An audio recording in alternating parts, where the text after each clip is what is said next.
आज दोन बैठका होता। माननीय उपमुख्यमंत्री अजितदादा आणि जिल्ह्याचे पालकमंत्री म्हणून त्यांच्या अध्यक्षतेखाली या दोन्ही बैठका झाल्या।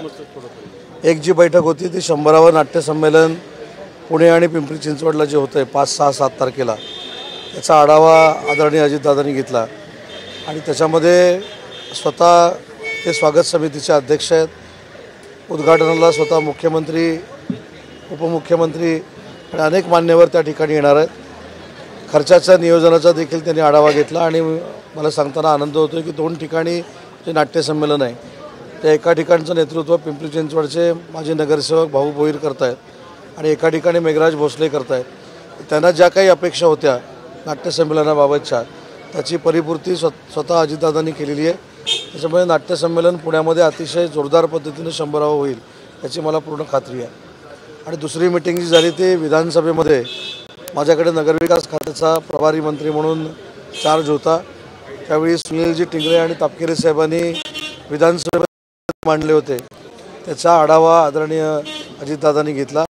त्याच्यामध्ये संदर्भातला जो काही विषय होता किंवा नवीन गावं जी आलेली आहेत 23 त्याच्यामध्ये ॲक्विजिशन करण्याचा जो प्रश्न होता त्याला देखील लवकरात लवकर कार्यवाही करावी अशा सूचना आणि आदेश अजितदादांनी एक जो विषय होता पुलाचा त्याचं देखील टेंडर करण्याचे निर्देश दिले। ते देखील टेंडर 1 महिन्यामध्ये होईल आणि मला असं वाटतं की दोन्ही विधानसभेच्या सदस्यांनी जी अपेक्षा विधानसभेच्या सभागृहामध्ये केली होती ती आज बैठकीतनं अजितदादांनी पूर्ण केलेली आहे। नगर रोड जो आहे तो सिग्नल फ्री होणार आहे तसे देखील आदेश दिलेले आहेत।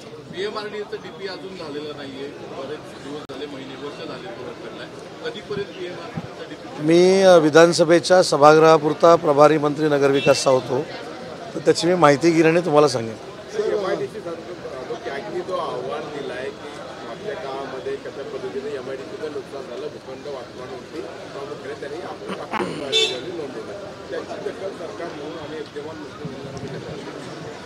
आम्ही तर ती दखल घेतलेली आहे।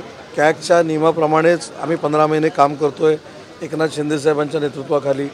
पण हा खरा प्रश्न रोज पत्रकार परिषद जे घेतात त्यांना विचारला पाहिजे, कारण कॅगचा अहवाल वाचल्यानंतर तुमच्या लक्षात येईल की कशा पद्धतीनं जमीन वाटप झालेली आहे, कशा पद्धतीनं एकाच माणसाला जमीन दिली गेलेली आहे।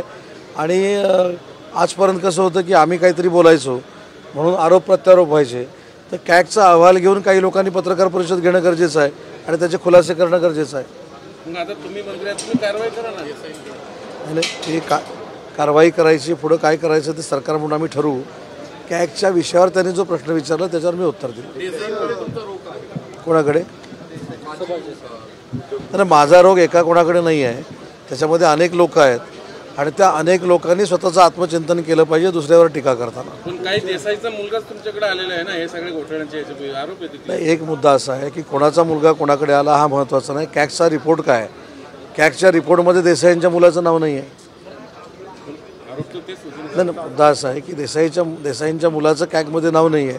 मी काय सांगितलं की जे मोठेपणानं प्रेस कॉन्फरन्स घेतात त्याने तो कॅगचा रिपोर्ट स्वतःसमोर ठेवावा आणि पत्रकार परिषद घ्यावी। मनोज जरांगेंची तुम्ही भेट घेतली 3 मंत्र्यांनी आणि मनोज जरांगेंनी म्हटलंय की सरकार आता शब्द पाळत नाही आणि सरकारने मला शब्द दिला होता की सोयरे जे आहेत त्यांचा समावेश या सगळ्या प्रमाणपत्रामध्ये केला जाईल। तर मुळात मी आजही तुम्हाला ते पत्र दाखवू शकतो जे मनोजजींकडे आहे, तेच माझ्याकडे आहे, तेच गिरीश भाऊंकडे आहे, तेच बच्चू भाऊकडे आहे, तेच गायकवाडांकडे आहे आणि तेच आमच्या सगळ्यांकडे आहे।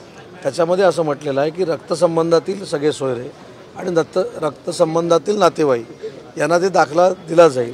त्याच्यानंतर तिथल्या जिल्हाधिकाऱ्यांनी देखील सांगितलं की एक प्रकरण त्या ठिकाणी असं घडलं की एका दाखल्यामुळं 70 कुटुंबातल्या लोकांना दाखले मिळालेले आहेत। त्याच्यामुळे मनोजजीने ज्याच्यासाठी उठाव केलेला होता तो त्यांच्यामुळंच आहे, ते क्रेडिट त्यांनाच जातं।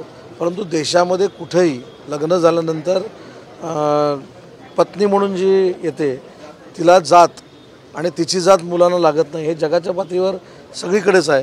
त्याच्यामुळं माझी देखील त्यांना आज पुन्हा विनंती आहे की या संदर्भामध्ये कायदेशीर बाबी ज्या आहेत या तपासून बघितल्या पाहिजेत।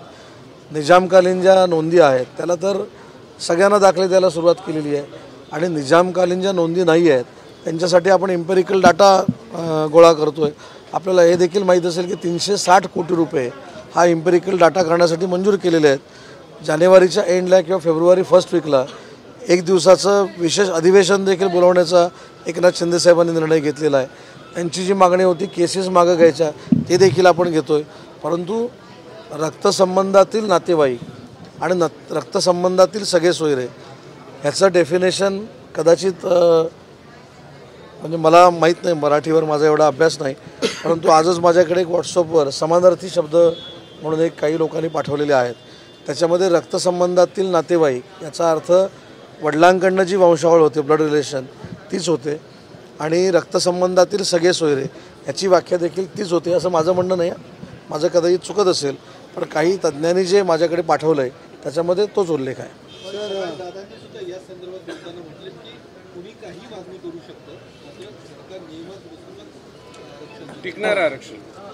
टिकणारं आरक्षण देणार हे जे दादांनी सांगितलेलं आहे ते योग्यच आहे आणि तिन्ही नेते म्हणजे शिंदेसाहेब असतील, अजितदादा असतील, देवेंद्रजी असतील खरोखरच सकारात्मक याच्यासाठी प्रयत्न करत आहेत. मला राजकारणामध्ये जायचं नाही, परंतु देवेंद्रजींनी दिलेलं मराठा आरक्षण जे गायकवाड समितीनं शिफारस केली होती ते हायकोर्टामध्ये टिकलं होतं, सुप्रीम कोर्टामध्ये 1 वर्ष टिकलं होतं. मग सरकार बदलल्यानंतर का गेलं याची देखील उत्तर काही लोकांनी दिली पाहिजेत. की काही लोकांकडे उत्तर नाही आहेत, परंतु मनोजजींनी समजूतदारपणानं या सगळ्या गोष्टीकडे बघितलं पाहिजे असं माझं त्यांना विनंती आहे. या आरक्षणाची एक प्रश्नावली तयार करण्याचं काम आपल्या पुण्यातल्या गोखले इन्स्टिट्यूटला दिलं आहे. मनसेने आरोप केला आहे की हे जे काही काम आहे तर ते सरकार त्यांच्या मनाप्रमाणे करून घेऊ शकतं. आणि दुसरं एक असं आहे की मागच्या वेळी देखील याच गोखले इन्स्टिट्यूटचा एक अहवाल जो आहे तो जो न्यायमूर्ती गायकवाड आयोग होता तर त्यांच्या अहवालाचा एक भाग होता, त्याचा पण एक आधार घेण्यात आला होता. ते सर्वोच्च न्यायालयात मनसेचे पदाधिकारी हे सरकारमध्ये नसल्यामुळं काही बोलू शकतात. मी सरकारमधला मंत्री आहे. राज्य आयोगाने ते निर्णय घेतलेले आहेत. राज्य आयोगाला एक वेगळा स्वायत्त दर्जा आहे, त्याच्यावर मी बोलणं योग्य नाही. परंतु एक महत्त्वाची गोष्ट निश्चित आहे की ओबीसीच्या आरक्षणाला कुठेही धक्का लागणार नाही.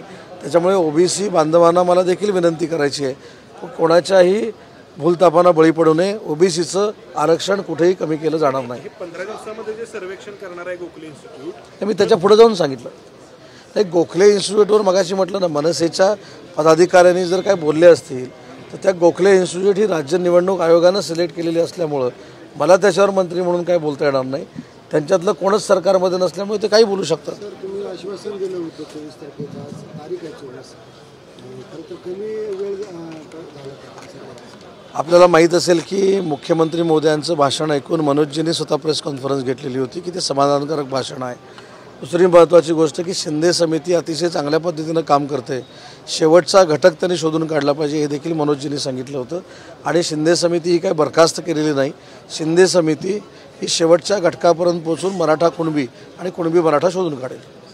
शिंदे समिती बरखास्त करण्याची मागणी भुजबळांनी केली होती मध्यंतरी. पूर्वी प्रमाणपत्रावर त्यांनी आरोप देखील केले होते. बनावट पद्धतीचे प्रमाणपत्र तयार केले जातात. नाही, भुजबळ साहेब हे सिनियर लीडर आहेत. काल तुमच्याच माध्यमातून मी बघितलं की अजितदादा स्वतः त्यांना भेटणार आहेत. आता उपमुख्यमंत्री जर भुजबळ साहेबांशी चर्चा करणार आहेत त्याच्यावर मी कशाला रिॲक्ट होऊ. सातारा जिल्ह्यातल्या माण तालुक्यामधला जो इंडस्ट्रियल कॉरिडॉरचा विषय तर तो आपण केंद्र सरकारकडे पाठवला नाही असा एक होतोय, तर पाठवलाय की नाही पाठवला? कोणाला माहीत नसेल तर ते कदाचित गैरसमज त्यांनी पसरू नये. केंद्र शासनाकडे मसवडचा जो कॉरिडॉर आहे त्याचा प्रस्ताव पाठवलेला आहे आणि येत्या काही दिवसामध्ये त्याची मंजुरी अपेक्षित आहे. मुख्यमंत्र्यांनी सभागृहात जे भाषण केलं त्याला प्रत्युत्तर म्हणून आदित्य ठाकरेंनी काल पत्रकार परिषद घेतली. त्यामध्ये बोलताना ते म्हटले की भाजपची ती स्क्रिप्ट होती आणि एका 32 वर्षाच्या युवकाला कुठेतरी सरकार घाबरतं आणि त्यामुळे अशा पद्धतीने संपूर्ण भाषण पूर्वी 31 वर्ष होतं, 2 वर्ष वाढल्यामुळे 33 झालेलं आहे. आणि आम्ही असं म्हटलं तर ही स्क्रिप्ट काँग्रेसची आहे. त्याच्यामुळं मुद्दा असा आहे की माननीय मुख्यमंत्री महोदयांनी ज्या पद्धतीनं एका रोडच्या कॉन्ट्रॅक्टरला कोविड सेंटरपासून ऑक्सिजन प्लांटपासून हातमोज्यापर्यंत आणि बाकी सगळी कामं दिली गेली याच्यावर ते बोललेले होते. त्याच्यामुळे मला असं वाटतं की आरोप प्रत्यारोप नव्हता, ते विधानसभेतलं भाषण होतं. ती बाहेरची पत्रकार परिषद नव्हती. बाहेर काय मी आता काही बोलू शकतो, पण आदरणीय मुख्यमंत्री विधानसभेमध्ये ते बोलले आणि विधानसभेमध्ये जे बोलले त्याच्यावर हक्कभंग देखील होऊ शकतो. त्याच्यामुळं मुख्यमंत्र्यांनी जी केलेली वक्तव्य आहेत पुराव्यानिशी केलेली आहेत. म्हणून मला असं वाटतं की बाकीच्या गोष्टींकडे मला लक्ष द्यायची काही आवश्यकता नाही. सलीम कुत्ता जरांगे रोज एक नवीन मागणी करतायत, सरकार ते रोज जातंय. भुजबळ उपरोधिकपणे बोलले की मंत्र्यांना तिथे बंगले बांधून द्या. ठीक आहे, भुजबळ साहेब तुम्हाला माहिती आहे सिनियर पण आहेत आणि ते विनोदी पण आहेत, त्याच्यामुळे त्याच्यावर मला काही बोलायचं नाही. एखाद्या समाजामध्ये तेढ जर निर्माण होत असेल तर त्या ठिकाणी जाऊन बसणं, त्या ठिकाणी जाऊन त्यांची समजूत काढणं ही सरकारची जबाबदारी आहे. आणि तसंच म्हणजे तुम्हाला परवाचं मी उदाहरण देईन की ज्यावेळी आम्ही मनोजजी जरांगेंना भेटायला गेलो त्यावेळी ओबीसीचं देखील आंदोलन त्या ठिकाणी चालू होतं. त्यांना देखील आम्ही जाऊन भेटलो आणि त्यांना देखील विश्वास दिला की ओबीसीचं आरक्षण कुठेही कमी केलं जाणार नाही, ही सरकारची भूमिका आहे. सलीम कुत्ता पार्टी प्रकरणी आता शिवसेनेच्या नेत्यासह आता भाजपच्याही नेत्याची चौकशी होणार आहे. कुत्त्याबरोबर जे जे होतील त्यांची चौकशी होईल. आता काही लोकांनी मध्ये सांगितलं तो काहीतरी मेला, त्याचं काहीतरी एन्काउंटर झाला.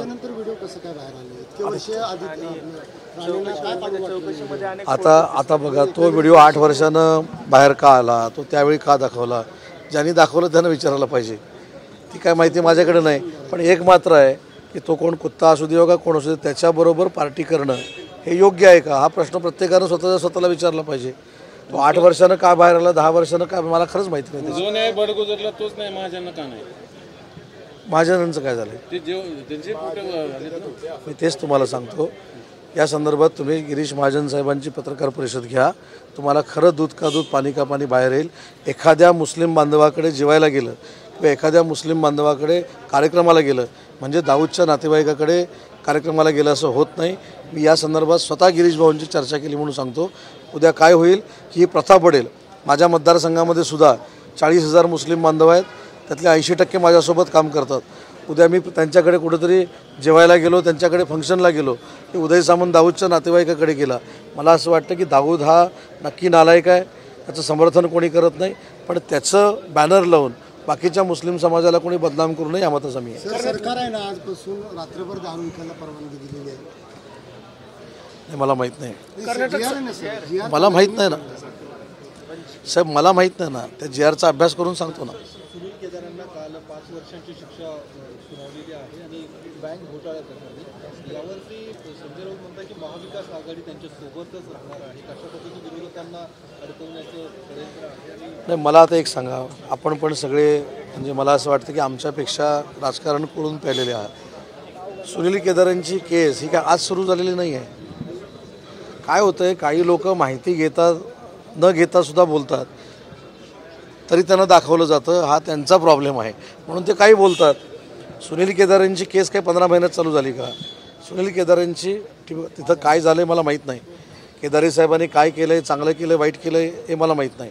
पण सुनील केदारांची केस ही किती वर्षापासून सुरू आहे.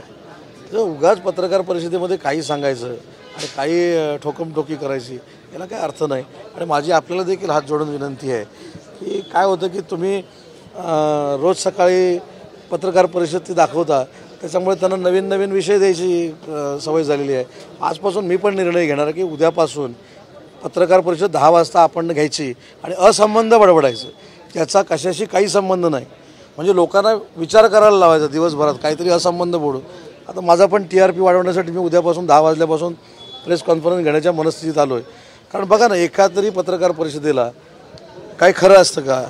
आता तुम्ही सांगितलं सुनील केदार, आता तसं आता मी शोधून काढतो दिवसभराचे पॉईंट आणि उद्या काहीतरी बडबडतो की ताबडतोब आपण मोठा नेता झालो आहे असा एक भास संपूर्ण महाराष्ट्रामध्ये निर्माण होतो आणि त्याच भावनेतनं हे सगळं सुरू आहे. राज्यामध्ये लोकसभा निवडणुकीच्या आधी दंगली घडू शकतात असं मी काही दिवसांपूर्वी प्रकाश आंबेडकर म्हटले होते. आता काही पवार पण म्हटले की एकतर हिंदू मुस्लिम होतील किंवा मराठेतर होतील. माझं तर याच्यावर म्हणणं असं आहे, मी वैयक्तिक कोणी म्हटले मला माहीत नाही, पण असं कोणी जर म्हटलं असेल तर त्यांची पोलीस चौकशी झाली पाहिजे. कारण त्यांच्याकडे माहिती आहे कोण दंगल करणार आहे, कोण बॉम्ब फोडणार आहे, कोण गर्दीत मारामारी करणार आहे. हे जर इनपुट त्यांच्याकडे असतील त्यांनी पोलिसांना दिले पाहिजेत.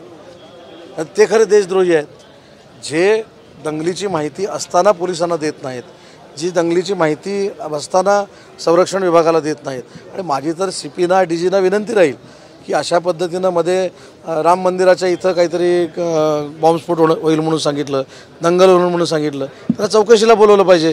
त्यांच्याकडे माहिती जर असेल, आपण एखाद्याला कोणालाही चौकशीला बोलवतो, तसं या पत्रकार परिषदेमध्ये ज्यांनी कोणी सांगितलं की राम मंदिराच्या वेळी असं असं होईल तर चौकशीला बोलवलं पाहिजे. कर्नाटक निलमताईंना पत्र लिहिलेलं आहे, संस्कृतमध्ये पत्र लिहिलं आहे, लोकशाहीला उद्देशून पत्र मागणार नाही, जो त्यांच्यावरती मला तुरुंगात टाका.